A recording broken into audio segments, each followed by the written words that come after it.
Տիկնայք և պարունայք, Հայաստանի Հանրապետության նախագահ Վահագն Խաչատուրյան, Հայաստանի Հանրապետության վարչապետ Նիկոլ Փաշինյան,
Հանուն համազգային նպատակների իրականացման և հայրենիքի հզորացման երդվում եմ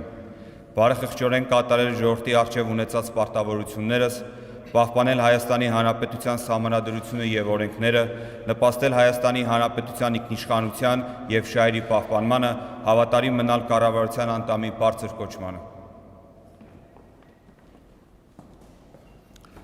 Հանուն համազգային նպատակների իրականացման և հայրենիքի հզորացման երդվում եմ բարեխղճորեն կատարել ժողովրդի առջև ունեցած պարտավորություններս, պահպանել Հայաստանի Հանրապետության սահմանադրությունը և օրենքները, նպաստել Հայաստանի Հանրապետության ինքնիշխանության և շահերի պահպանմանը, հավատարիմ մնալ կառավարության անդամի բարձր կոչմանը։